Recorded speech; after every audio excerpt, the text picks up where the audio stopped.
Hey everyone, welcome back. I am the Electrical Code Coach, and this is the electrical question of the day. What does the term approved mean in the context of the National Electrical Code? And the correct answer is acceptable to the authority having jurisdiction, the AHJ. And of course, that is your inspector. And for the answer to this one, we're going to head to Article 100 and we're going to look at the definition of approved. And that means acceptable to your inspector. But where do they get the authority to even inspect your job, and what code cycle to go by, and how do they have the authority to approve something? And what are their provisions in the code for approving? Well, let's talk about that a little bit, and then I've got 4 very important points about definitions that you definitely want to stick around for. So first off, in your state, there's likely going to be a state code or a state set of rules that brings all of this together. It might just be a blanket acceptance of a version of the NEC, or there might be a code for your state. And I'm going to use Florida as an example. In Florida, we have the Florida Building Code. They passed a law that the Florida Building Code is law, and then they get together and put all of that together. Inside of there, they will also accept other documents. Sometimes they write some of their own codes. Sometimes they take another document and maybe modify it or accept certain parts of it. And then sometimes they will refer to you further in the study, like in the case of the National Electrical Code. Now, there are some Florida-specific codes that they've added in for electrical, but for the most part, they default to the National Electrical Code, and it lets you know what cycle. That's how we get, first off, what cycle we're on. Is going to go through some type of legislative process in your state, and that's how your inspector knows what to judge you by and what you know to work by. Then someone has to grant your inspector the authority to inspect your jobs. It's not just something they can just be like, oh, well, I'm going to start inspecting jobs now. Somebody has to grant them that. Now, you might be in a county and it's granted a little bit different. You might be in a city and there's a building official, and then there may be chains of laws that give the building official permission to have people under them.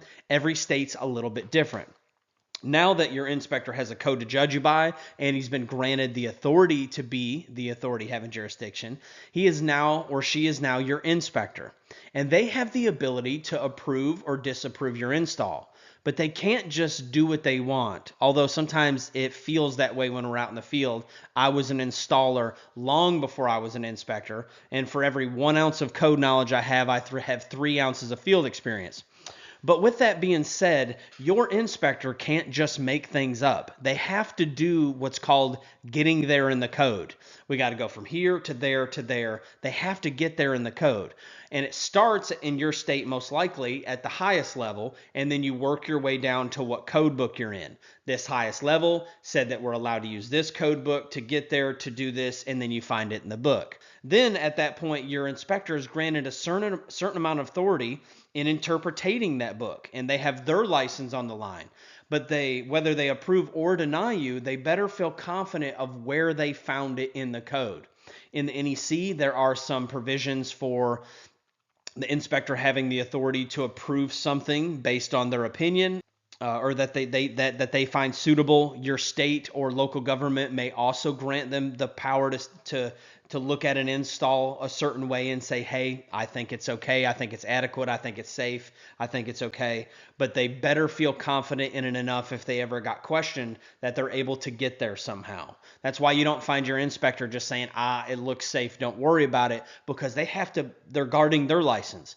And just like you are guarding your license, you wouldn't just give somebody a blank check who's never installed electrical to go out and work your name. In the same way, the inspector doesn't want to just sign off on your work just because you're a nice person. It goes both ways. You're protecting your license, they're protecting their license. So just keep that all in mind. Somebody has to set out the code, somebody has to grant them the authority, then they, at their risk of their license, can go out and approve or disapprove something. Now let's talk about the 4 places in the code that I want to talk about when it comes to definition. So the first one is going to be 2020 and previous cycles. We're going to talk about code-wide definitions. Then in 2020 and previous cycles, we're going to talk about the .2 definitions. In 2023 and later, we're going to talk about the removal or moving of .2 definitions. And then I want to talk about the 2023 all definitions in one location. Let's go ahead and dive into that now. So the first one, if you are in a 2020 code and previous, when you go to Article 100, those are code-wide definitions, meaning that every definition that's in Article 100 applies generally to all of the sections of the code and all the articles of the code. When you go to the 2020 and previous code cycles, in individual articles, if there is a definition that only pertains to that article, it's going to be in the .2 section. So 250.2 or 680.2, you'll find a laundry list of definitions that only apply to that article. They only work in that article, and you can't take and use that definition in some other part of the code to make your install work.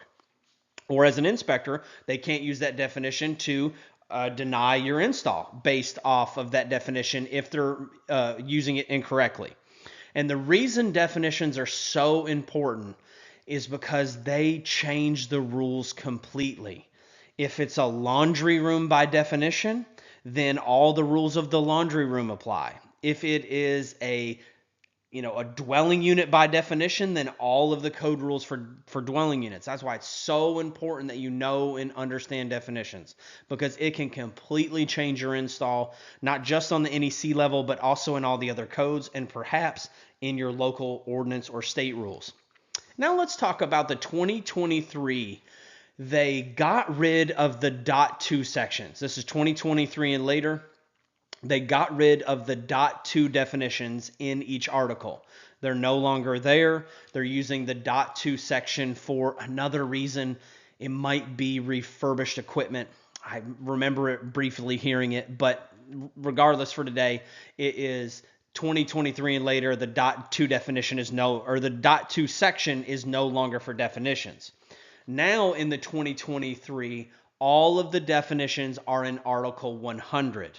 Every single one of them are there in Article 100. And this is a good thing ultimately, but it put a whole lot of definitions at the front of the book and a whole lot more time looking things up, but it's just the nature of the beast. The biggest thing that I want us to watch out for here is that now not all of the definitions in Article 100 are code-wide, right? Because they're all there. All the previous .2 definitions are now all moved to Article 100. So this is what they've done. If you see a definition that doesn't have an article in parentheses at the end, and I'm getting ready to show you an example, then it is a code-wide definition. But let's pull up a specific definition here. Not really concerned with what the definition says, but I'm really concerned with this last bit right here. This definition of adapter is only true in Article 520. If you see a definition and then you see parentheses around it, it's only true in that specific article.